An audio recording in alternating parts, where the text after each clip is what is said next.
আমি দেখতেছি অনেক দূরে একটা ঘর দেখা যায়।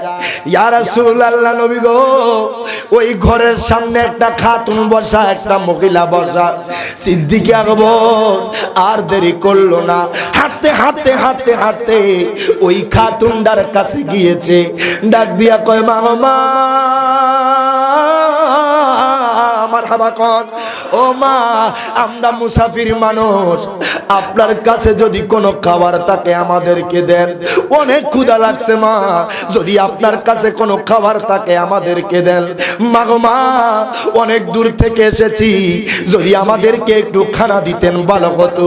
ওই মাটা ডাক দিয়া কয়, বুজুর্গ, আজকে আপনি এমন একদিন আমার ঘরের মধ্যে আসছেন, আমি প্রত্যেকটা দিন আমার ঘরের মধ্যে বসা।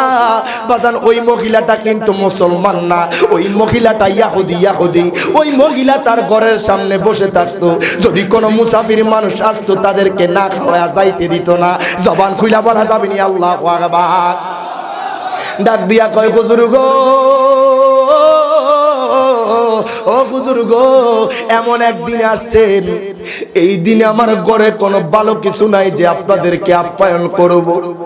আমার ঘরে যে বকরি দুম্বা আছে, আজকে আমার স্বামী ওই বকরি দুম্বা গুড়া চড়াইতে নিয়ে গেছে।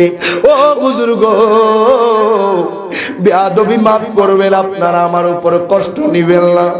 ওই মহিলাটা যখন সিদ্দিক আকবরকে বললেন, সিদ্দিক আকবর কই, নবী গো, ও মায়ার নবী, দয়ার নবী, নবী গো, এখন আমরা কি করব? আমার নবী কয়, সিদ্দিক আকবর, মারহাবা কর। ও সিদ্দিক আকবর, আমি দেখতেছি মহিলাটার ঘরের কোনায় একটা বকরি দেখা যায়, যার ওলানে দুধ রয়েছে। নবীর মুজিজা দেখেন, আমার নবী চাইলে কি করতে পারে, আমার আল্লাহ তার হাবিবরে কত কত ক্ষমতা দিয়েছে। সিদ্দিক আকবর রে, আমি তো একটা বকরি দেখতেছি, ওই বকরির উলানের মধ্যে দুধ রয়েছে। সিদ্দিক আকবর কয়, মা গো মা, আমি তো দেখতেছি আপনার ঘরের কর্নারে একটা বকরি রয়েছে, ওই বকরির মধ্যে, ওই বকরি দুধ দেওয়ার মতো ক্ষমতা রয়েছে। ওই মা কয়, বুজুর্গ, ও বুজুর্গ, আপনি যেই বকরির কথা কন, আজকে অনেক বছর এই বকরিটা দুধ দেয় না। জবান খুইলা বলা যাবে না আল্লাহু আকবার। ও বুজুর্গ, এই বকরিটা তো কোনোদিন দুধ দেয় না। হুজুর্গ, এটা অসুস্থ, এটা বন্ধা বকরি, এটার থেকে আমরা কোনোদিন দুধ পাই না। আমার নবী কয়, সিদ্দিক আকবর, মারহাবা কর। সিদ্দিক আকবর, তুমি বকরিটা আমি নবীর কাছে নিয়ে আসো। সিদ্দিক আকবর আর দেরি করলো না, আমার মায়ার নবীর কাছে বকরিটা নিয়ে গেল। আমার মায়ার নবী রাহমাতুল লিল আলামিন নবীর কাছে যখন সিদ্দিক আকবর ওই অসুস্থ বকরিটা আনলেন, বাজান রে, আমার নবী ওই বকরিটার উপরে হাতটা বুলাইয়া দিলেন।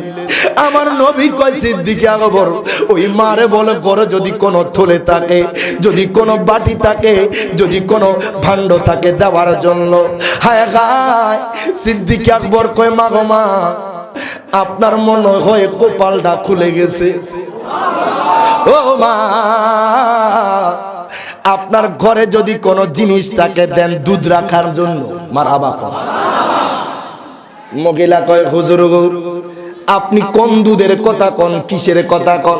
আজকে আপনার যেই বকরি দুধ দিত না, আজকে সেটা দুধ দিবে। মা গো মা, আপনি আপনার ঘরে যদি কোনো জিনিস থাকে দুধ রাখার মতো, জিনিসটা দেন। মা গো মা, আপনি হয়তো এখনো বোঝেন নাই। ওই মহিলা বাজান একবার আমার মায়ার নবীর দিকে তাকায়, একবার আসমানের দিকে তাকায়। ওই মহিলা চিন্তা করে, এত সুন্দর মানুষ আমি দুনিয়াতে দেখি নাই, এত সুন্দর মানুষ আমার চোখে জীবনে পড়ে নাই। আমার মায়ার নবী কত সুন্দর। ওই মহিলা কয়, কামলিওয়ালা নবী ঘরের মধ্যে পাড়া দিতে দেরি, ওই ঘরের মধ্যে মেশক আম্বরের সুঘ্রাণ ছড়াইতে দেরি হয় নাই। জবান খুলে বলা যাবে না আল্লাহু আকবার। আমার নবী যেখান দিয়ে যাইতো, এখান দিয়ে রহমত ছুটতো। মহিলা কয় হুজুর আমি জীবনে অনেক মানুষ দেখছি কিন্তু ওনার মতো নুরানি মানুষ দেখি নাই কিছু। ওই মহিলা কয় জীবনে কত মানুষ আমার বাড়ির মধ্যে মেহমানদারি আমি করেছি, জীবনে কত মুসাফির আসছে, এত সুন্দর মানুষ আমি কোনোদিন দেখি নাই। আমার মায়ার নবী সুন্দর না অসুন্দর? মায়ার নবী কত সুন্দর জানেননি? ওই নবীর চেহারা মোবারক কত সুন্দর। আমার মায়ার নবী রহমাতুল লিল আলামিন নবীর মুজিজা দেখেন বাজান রে। ওই মহিলাটার ঘর থেকে বাজান যখন একটা জিনিস আনলো দুধ রাখার জন্য, আমার নবী কয় সিদ্দিক আকবর তুমি এখন দুধ দোহন শুরু করে দাও। জবানটা খুলে বলা যাবে না আল্লাহু আকবার। সিদ্দিক আকবর বাজান দুধ দোহন শুরু করলো। সিদ্দিক আকবর দেখতেছে ওই বকরিটা এমন ভাবে দুধ দিতে শুরু করলো, ওই মহিলার ঘরের মধ্যে যতগুলা বাটি ছিল, যতগুলা ডেকচি ছিল বাজার, যতগুলা দুধ রাখার মতো ভাণ্ড ছিল, সমস্ত বাটিগুলা সমস্ত জায়গার সমস্ত ভাণ্ডগুলা আপনার ভরপুর হয়ে গেছে। জবান খুলে বলা যাবে না আল্লাহু আকবার। কই জীবনে অনেক কিছু দেখেছি, আজকের মতো আশ্চর্য জিনিস আমার চোখ কখনো দেখে নাই। মহিলা কয় এত সুন্দর মানুষ কোত্থেকে এসেছে? সিদ্দিক আকবরকে জিজ্ঞাসা করে, ও হুজুর বলেন বলেন আপনারা কোন জায়গা থেকে এসেছেন? আমি তো কোনোদিন আপনাদেরকে দেখি নাই। হুজুর গো যদি বলতেন। সিদ্দিক আকবর কয় মা গো মা, মা গো মা, ও মা আমরা মক্কা থেকে এসেছি। মহিলা আশ্চর্য হয়ে গেছে, এত সুন্দর মানুষ, যেই মানুষটা ঘরের মধ্যে পাড়া দিতে দেরি, মেশকা আম্বরের সুগ্রাণ ছড়াইতে দেরি হয় নাই। সিদ্দিক আকবর কয় মা গো মা, ও মা আপনার ঘরে যদি কোনো ভাণ্ড থাকে দেন। ও মা আপনার ঘরে যদি দুধ রাখার মতো কোনো জিনিস থাকে দেন। মারহাবা কোন। মহিলা অবাক হয়ে গেছে, কি রে এই বকরি জীবনে দুধ দিছে না? আল্লাহু আকবার কইতেন না? আমরা তো কোনোদিনই দুধ না হয়ে গেল। কেমন মানুষ যেই মানুষের হাতের ছোঁয়ায় আমার রোগাক্রান্ত অসুস্থ বকরি সুস্থ হয়ে গেছে। জোরে বলবেন না সুবহানাল্লাহ। সিদ্দিক আকবর কয় ও মা মা শোনেন শোনেন, আপনার ঘরে যে আর কোনো বাটি আসেনি, আপনার ঘরে আর কোনো দুধ রাখার মতো জিনিস আসেনি। মা গো মা ওই জিনিসটা থাকলে আমারে দেন, দুধ রাখি। আয় গায় ঘরের প্রত্যেকটা জিনিস বাজান দুধে টই টম্বর হয়ে গেছে, দুধ রাখার মতো জায়গা নাই। আজকে এমন ভাবে দুধ দেওয়া শুরু করলো। ওই মহিলা কয় হুজুর গো মারহাবা কোন। ও হুজুর গো কি এমন জিনিস দেখলাম যেই জিনিস আমি কোনোদিন দেখি নাই। এই অসুস্থ বকরিটা কেমনে দুধ দিল? এই বকরিটা কেমনে কেমনে দুধ দিল? ওই মহিলা আশ্চর্য হয়ে গেছে। আমার মায়ার নবী রহমাতুল লিল আলামিন নবী দুধ পান করলেন, সিদ্দিক আকবরকে পান করাইলেন। ওই মা ছিল তার ঘরের মধ্যে, তার একটা ছোট সন্তান ছিল বাজান, ওই সন্তানকে খাওয়াইলেন, ওই মাকে দিলেন। আমার মায়ার নবীর মুজিজা দেখে ওই মহিলাটা বড় আশ্চর্য হয়ে গেছে। জবান খুলে বলা যাবে না আল্লাহু আকবার। মহিলা কয় হুজুর আপনারা, আমি জীবনে অনেক মানুষ দেখছি কিন্তু আপনাদের মতো নুরানি মানুষ আমি দেখি নাই। ওই মহিলা আমার মায়ার নবীর মোহাব্বত পড়ে গেছে বাজান, তার অন্তরে নবীর ভালোবাসা পয়দা হয়ে গেছে। যদিও বাজান ইয়াহুদি মহিলা, ওই মহিলা আমার মায়ার নবীর মোহাব্বতে পড়ে গেছে। আমার মায়ার নবী রহমাতুল লিল আলামিন নবী সিদ্দিক আকবরকে নিয়ে মদিনাতুল মুনাওয়ারায় রওনা দিয়া দিল।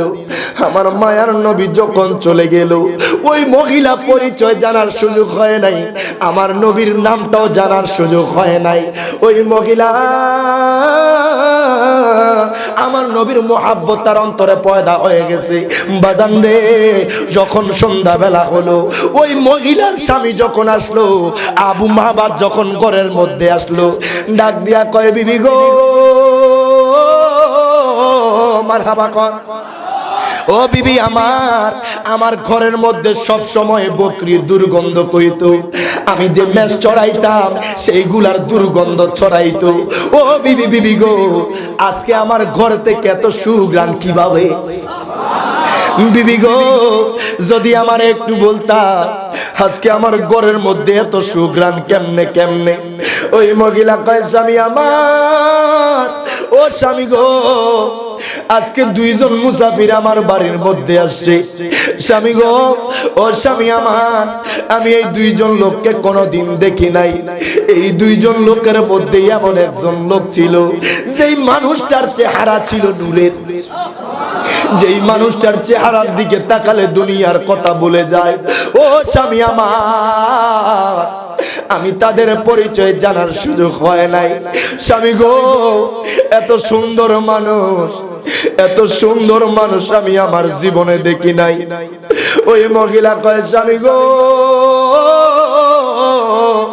ও স্বামী আমার, আমি একটা বড় আশ্চর্য জিনিস দেখলাম। তুমি তো জানো আমাদের ঘরে একটা অসুস্থ বকরি আছে, যেই বকরি কোনোদিন দুধ দেয় নাই। আজকে ওই মানুষটা বকরির উপরে হাতটা বুলাইয়া দিছে, দিতে দেরি, বকরিটা দুধ দিতে দেরি করে নাই। জবান খুলা বলা যাবে না আল্লাহু আকবার। কয়, কি আশ্চর্য জিনিস দেখলাম, আমি আমার জীবনে এমন কিছু দেখি নাই। স্বামী কয়, বিবি গো, ওই মানুষটারে কেন ঘরে রাখলা না? আমিও একটা নজর ওই মানুষটারে দেখতাম, যার সুঘ্রাণ এখন আমার ঘরের মধ্যে কত দুর্গন্ধ বের হতো, আমার ঘরের মধ্যে কত খারাপ গন্ধ বের হতো। আজকে কেমন জিনিস এসেছে, কে আমার ঘরের মধ্যে কদম রাখছে, যার সুঘ্রাণে আমার ঘরটা সুঘ্রাণ ভরে গেছে। জবান খুলে বলা যাবে না আল্লাহু আকবার। হায় হায়, আমার নবীর এইভাবে মুজিজা দেখে অসংখ্য মানুষ পাগল হয়ে যেত। সুবহানাল্লাহ, আমার নবীর ভালোবাসা তাদের অন্তরে পয়দা হয়ে যেত। সুবহানাল্লাহ।